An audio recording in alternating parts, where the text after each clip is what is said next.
ቲና እንግዲህ የመጨረሻ ተስፋ ቆርጣለች ማለት ነው። ምክንያቱም ያሰበችው ሌላ እየሆነው ሌላ። አባባም እንደሸወዷት እንግዲህ ምንም ሊገባት አልቻለም። እሷ ቤቱ የራሴ ነው የእኔ ብቻ ነው፣ ከዚህ በኋላ እኔ ነኝ እያንዳንዳቸውን መምራት የምችለው። ስለዚህ ከዚህ በኋላ አብቅቶላቸዋል። ትሁትም ሆንሽ ማንም ከዚህ ቤት እያንዳንድሽን መንቅሬ ነው የማስወጣሽ። አሁንማ እኮ ሁሉም ነገር የራሴ ነው እያለች ትፎክራለች። ከዛ በኋላ ዳኒ አረ ተረጋጊ ባክሽ፣ መረጋጋት ጥሩ ነው፣ በኋላ ዋጋ ያስከፍልሻል ይሄ መቸኮልሽ ግን የራስሽ ጉዳይ። ለማንኛውም እኔ እንደሆነ የድሮው ዳኒ አይደለሁም፣ አንቺ ባልሽኝ የምመራው ጭንፍን ሰው አይደለሁም። እሺ እስከ ዛሬ ደግሞ ስትጫወችብኝ በደረቁ ተስፋ ዝም ብዬ ስከታይሽ ኖሬያለሁ። ከዚህ በኋላ ግን ምንም ነገር ልሰማሽ ዝግጁ አይደለሁም፣ የራስሽ ጉዳይ አላት ዳኒ። ከዛ በኋላ በጣም ተናደደችና እንዴት እንደዚህ ታለኛለህ? እኔ እኮ ይሄ ሁሉ መስዋዕት እየከፈልኩ የነበረው ላንተ ብዬ ነው። ይሄ ሁሉ ዋጋ የከፈልኩት ላንተ ነው። የማልፈልገውን ኑሮ የኖርኩት ላንተ ነው። ላንተ ነው አትበይ በእናትሽ፣ ለራሴ ነው በይ። ምንም ያደረግሽልኝ ነገር የለም። የራስሽ ጉዳይ፣ የራስሽን አማራጭ ፈልጊ። እኔም የራሴን ምርጫ ይዣለሁኝ። ጭራሽ አለችው። አዎ ምን ሆናችሁ ነው የጠበቃችሁኝ? እኔ ከዚህ ቤት ከወጣው ጀምሮ የተፈጠረ ችግር አለ እንዴ? የተፈጠረውንማ ራስሽ ቀስ ብለሽ በአይንሽ ብታዩ አይሻልም እንዴ? አንቺ ግን ቀስ ብለሽ ከማየት ይልቅ ዝም ብለሽ ትዘያለሽ። ያ ነገር ደግሞ ምንም ላንቺ ጥሩ አይደለም፣ ዋጋ ትከፊበታለሽ። ቲና የምሬን ነው። ቀስ ብለሽ ተረጋግተሽ እንደ ሰው አስቢ። ግን ብቻ የራስሽ ጉዳይ። ለማንኛውም ከዚህ በኋላ ምንም እምልሽ ነገር የለኝም። እኔ ከአንቺ ጋራ ምንም የምለው ነገር የለኝም ከዚህ በኋላ አላት። በጣም ተናደደችና ቤቱን ጥላ ወጣች። ወይ ጉድ! እች ሰው ጭራሽ አይምሮዋን አሳብደው ለቀቋት እንዴ እያለ ካሌብ እኔ አላቅም። ካሌብ በቃ ታረቁ ከቲና ጋራ። በጣም እኮ ነው የምትወድ እሷ ያላንተ መኖር አትችልም። ስለዚህ እባክህን ታረቁ። አይዳሪ አንተ ቀልላላ አይደለ እንዴ? እኔ መቼ ተጣላኋት? እሷ እኮ ነች አልፈልግህም ያለችው። አውቃ ነው፣ ተናዳ ነው። ምን አናደዳት? ምን ሆና ነው የተናደደችው? ምን ስለተፈጠረ የተናደደችበት ምክንያት? በቃ እኔ እንጃ። ብቻ ዝም ብለህ ይቅርታ በላት፣ ችግር የለውም እኛ እንታረቃለን። አንተ ምንም ነገር አትናደድ።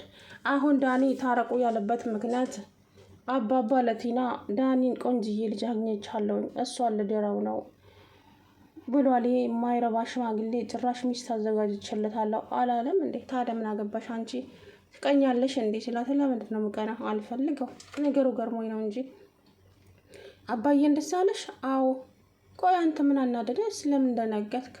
ደነገጥኩ እንዴ? ኧረ አልደነገጥኩም እያለ እንግዲህ ዳኒ ግራ ተጋባ ማለት ነው። ምክንያቱም ኤደንን ለካሌብ ልድሯት ስለሆነ በጣም ተደናግጧል ዳኒ ማለት ነው። ከዛ እየሮጠ ወደ ቤት ተመለሰና ካሌብ የሆነ ነገር ላናግር እፈልጋለሁኝ። ምንድን ነው? አናግረኝ ሲለው ለምን ከቲና ጋር ትጣላላችሁ? ታረቁ። እሷ እኮ በጣም ነው የምትወድ ካሌብ።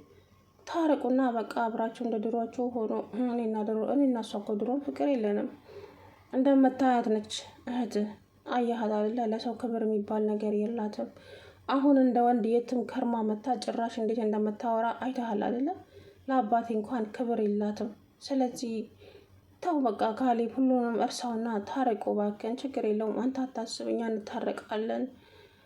አለያም ደግሞ የሆነች እንስት አይቻለሁኝ እሷን አገባለሁ ሲለው ዳኒ ድንገጣና ከሶፋው ላይ ብድግ አለ። ምን ሆነ ነው? ለምን ደነገጥክ አንተ ሲለው፣ አይ ሚስት እያለ ለምን ታገባለህ? እኔ ሚስቴ ነች እንዴች? እችኮ ለውሽምነት ማቶን ሰው ናት። ስለዚህ እኔ ደግሞ ቆንጅዬ ልጅ አግኝቻለሁኝ እሷን አገባለሁ ሲለው በጣም ተናደደና ወይ በቃ ጥሩ ነው ብሎ ደንግጦ ዘሎ ወጣ። ከዛ ካሌብ ክትክት ብሎ ሳቀበት። ገና ምን አይተህ አቶ ዳኒ? ገና ጨልላችኋለሁ።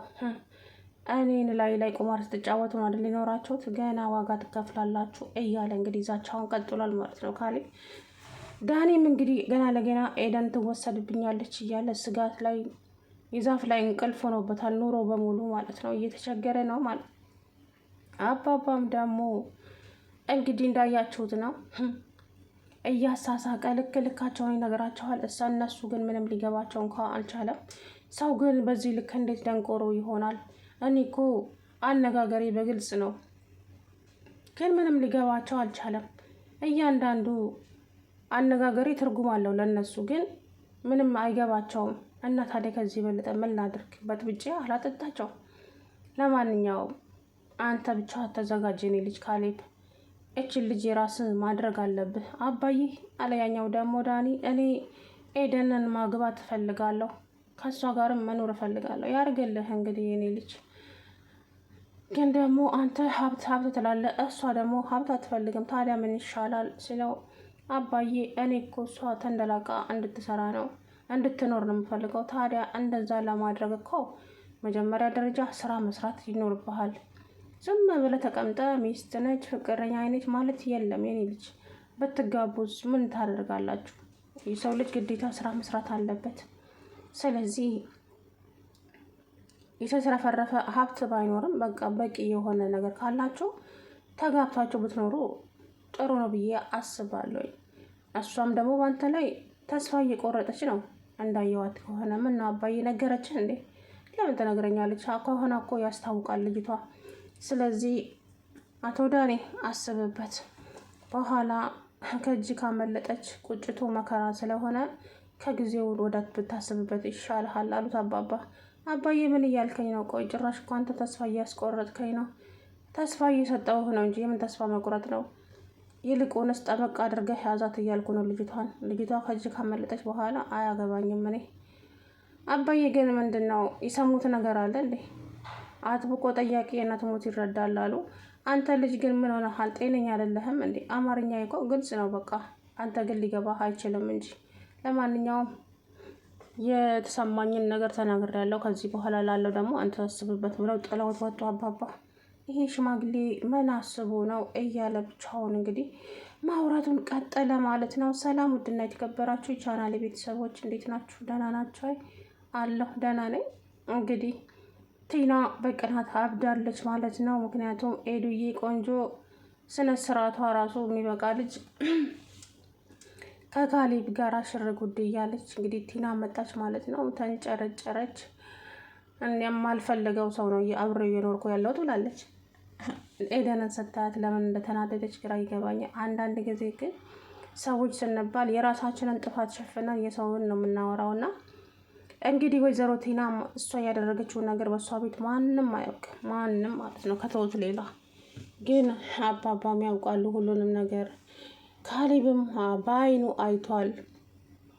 በእሷ ቤት ግን ማንም ምንም የማያውቅ መስሏት አሁንም ቅሞራ ልትጫወት ታስባለች። ነገር ግን ያ ነገር ውሸት መቼም ሊሳካ የማይችል ነገር ስለሆነ ዳኒም ይሄንን ስላወቀ አባዬ እኔ የዚች ልጅ ነገር ግራ ገብቶኛል። እውነት ለመናገር በቃ እያየሃት ነው አይደለም?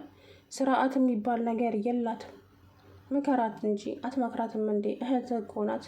አባዬ እሷ ምክር የምትሰማ ሰው አይደለችም። ስንቴ ተመከረች፣ ስንቴ ተዘከረች፣ ግን ምንም ይኸው እንደምታያት ነች። እዛው ተመልሳ እዛው። እኔ ባለትዳር ነሽ፣ ትዳርሽን አክብሪ፣ ትዳርሽን ትተሽ የት ከርመሽ ነው እየመጣሽው ስላት እንኳን እናንተ ፊት የመለሰችልኝን መልስ አይታችሁታል አይደለም? ስለዚህ እኔ ምንም ላደርግ አልችልም። ከዚህ በኋላ ደክሞኛል። የራሷ ጉዳይ አለ ካሌብ። ዳኒ እንግዲህ ቲና ሰራላችኋለሁ ከዚህ በኋላ እኔ በጣም ነው ያስጠላኝ። ከዚህ ጋር እንኳን መተኛት አንድ አልጋ ላይ ይቅርና አጠገቡ እንኳን መቀመጥ ትክክል ያለኝ። ከዚህ በኋላ እኔ እሱን አጠገብ የተቀመጠ አልተቀመጠ ለዛውስ ምን አገባኝ? እኔ እንደሆንኩኝ አሁን እኮ የቤቱ ባለቤት እኔ ነኝ። ስለዚህ እያንዳንዷን መንቅሬ ነው የማስወጣው ከዚህ ቤት እያለች እንግዲህ ትዝታለች ማለት ነው። ተይ ቲና ተረጋጊ እባክሽን፣ የማይሆን ሀሳብ አታስቢ። ይህንን ሀሳብሽን የእውነቱን ብታውቂው ኖሮ ግን እንደው ራስሽን ሲጥ አድርገሽ ነው የምታጠፊው አላት ዳኒ። እውነቱን ተናገር ምንድን ነው?